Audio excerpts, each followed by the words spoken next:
Working out is a big factor in most of our lives. I believe everyone should be working out every day. When I first started to work out, I struggled with consistency.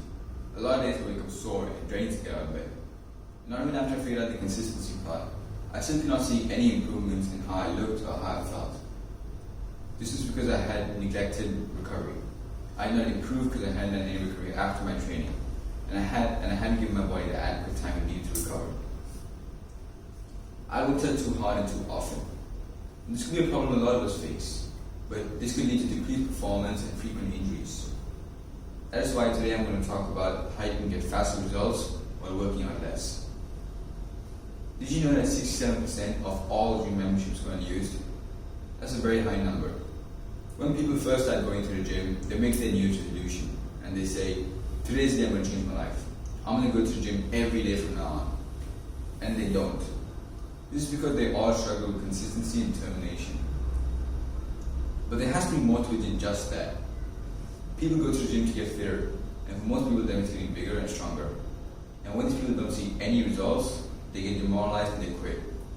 But why doesn't it seem that they're making any progress? Let me share some little detail with you. One of the main reasons they're not making any progress is because they're not doing any recovery. While there are many different methods of recovery out there, I would like to emphasize one of the most convenient, easy, and natural methods, and that is getting proper and adequate sleep. And not getting this could lead to making mistakes and possibly getting injured while working out. Or you could experience something called reversibility, which just sets you further back your training program. This also applies to weight loss. While sleeping doesn't necessarily help you lose more weight, it helps you get the correct type of weight. When a study compared people who slept 8 hours a night and people who slept 5 hours a night, the person who slept 8 hours a night lost 57% more fat while regaining 60% of their muscle. Some studies also show that sleep deprivation can increase your ghrelin hormones, which are responsible for making you increase your appetite, while reducing your leptin hormones, which are responsible for making you feel full. So in essence, being sleep deprived could lead you to crave more food and possibly become more unfit.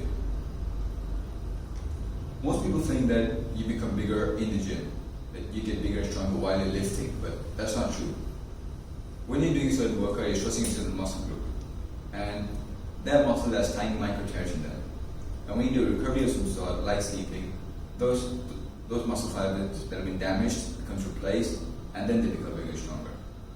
And none of us can expect any growth if you don't give our body the adequate time it needs to recover. If you're going to work out only one muscle group, you need to do it with a 48 hours rest in between. I'm saying this because if you overtrain, this could lead to your muscles potentially losing their size and their tone, and you can become more unfit. Or you could experience something called overexercise syndrome, which would lead to decreased motivation, changed testosterone levels, and fluctuating moods. This could also lead to bad form, possibly injuries, and frequent accidents, which will set you back further back. It's crazy to think that it's when we sleep that our body does most of its work. When we sleep, our body releases all different types of hormones and proteins needed for us to grow.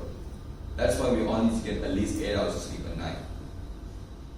When we sleep, our body releases a small type of protein called cytokines, which help our body fight inflammation. So waiting a day or two after you work out will benefit you greatly. Diet also plays an incredibly big role in your recovery. You can eat certain foods at certain times to maximize and improve your results. It's crazy to think that you can have foods that can help and aid your body to heal faster. Having a good diet also promotes muscle growth and repair. Like having a protein bar post your workout. The proteins in this meal make up for all the muscles that have been damaged while you were working out. Giving your body these nutrients will help your muscle repair all its muscle damage.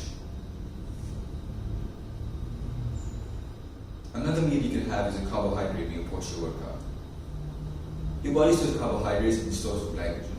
And during short and intense periods of working out, this is your body's primary source of energy. So the nutrients in this meal replenish all the levels. And this may sound like the most basic idea of nutrition, but having an overall balanced diet and keeping hydrated is still going to keep you on track. You normally see a lot of athletes in recovery, for example, going for chirotherapy, getting into sauna, rolling the muscles out, etc. Out of all the recovery methods, one of the most effective one is chirotherapy. In chirotherapy, you're kept in temperatures from minus 90 degrees to minus 120 degrees. Chirotherapy helps to increase blood flow as well as circulation, which allows for blood and more healing agents like oxygen to reach the entire body. It also helps with soft muscle tissue, and it heals it very, very fast. And a lot of patients immediately report decreased pain. Another thing is it also helps with muscle pain as well as joint and muscle disorders, and increasing recovery time for athletic injuries. Another recovery method is rolling muscles out. Taking 5 or 10 minutes to roll muscles out can relieve muscle tension, reduce muscle soreness, increase range of motion, and improve flexibility. Whenever you feel sore, I will roll my muscles out, and the soreness of that muscle group will reduce significantly next day, allowing me to continue my workout without reducing intensity or weight. In conclusion, I would like to say that you need to continue working out and not take this as a day off for you. You need to get high quality sleep regardless of if you're going to work out or not. Getting through recovery, having a balanced diet, and keeping hydrated is going to help you achieve your goals. Doing all this will maximize your progress and improve your general mood and much more. Inspire right next to you and keep working out.